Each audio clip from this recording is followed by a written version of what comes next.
And now to those questionable ties between Israel and Iran. U.S. officials tell NBC News deadly attacks on Iranian nuclear scientists like the one last month in Tehran are being carried out by an Iranian dissident group that is financed, trained and armed by Israel's Secret Service. The Iranian group has long been designated by the U.S. as a terrorist organization. The Iranian government calls the relation very intricate and close.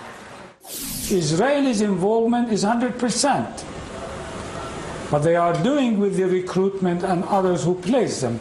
This is an Israeli plot, a dirty plot, and it doesn't have anything damage to our nuclear capability. NBC News senior investigative producer Bob Windrum uncovered this new information along with NBC News chief foreign correspondent Richard Engel. Bob is with us now. So first, Bob, let's talk about this organization before we even talk about the relationship with Israel. Who or what is this group? It's the People's Mujahideen of Iran. They have been active as a terrorist group going back to the 1970s. In the 1970s, they killed 6 Americans, 3 military officers, 3 civilians. The U.S. has had them on their radar for years, and in the 90s, they finally put them on the terrorist list, where they remain in spite of a lot of lobbying to get off it. They have been the biggest thorn in the side of the Iranian regime for years. Now, why would they assist Israel, and how does this relationship work? Well, I think the key thing is both of them have a motive in this. I mean, for Israel, it's trying to stop a nuclear program, and it's trying to use assassination as a tool.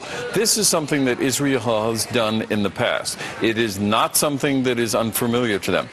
For the People's Mujahideen, according to the U.S. officials, what we're seeing here is an opportunity for them to combine with Israel's biggest external enemy and attack with impunity at the core of their nuclear program. And again, it shows that the Iranian regime, the Islamic Republic, is not as powerful as it could be seen, because these attacks keep going on. What else are U.S. officials saying about this, in that from reading this report and this information, no one could be happy, perhaps other than Israel, in the fact that at least 5 of these nuclear scientists have been taken out, but you heard the Iranian officials saying their program goes on.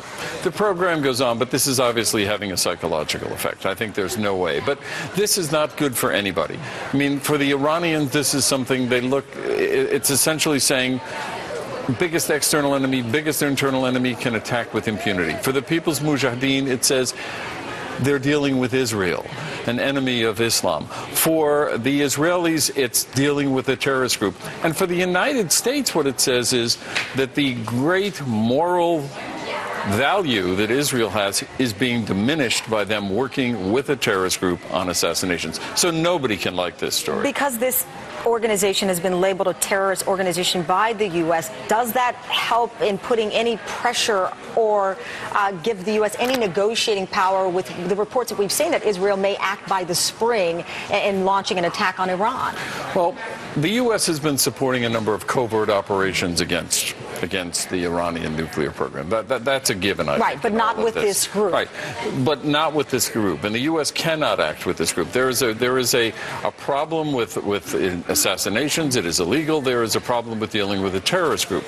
But certainly, at the end of the day, these covert operations may help convince the Israelis, all of them, all the covert operations, to delay the attacks or not attack at all. All right, Bob Windrum, an explosive report. I know you're going to have more for us. Thank you, Bob. Greatly appreciate it. Thank you.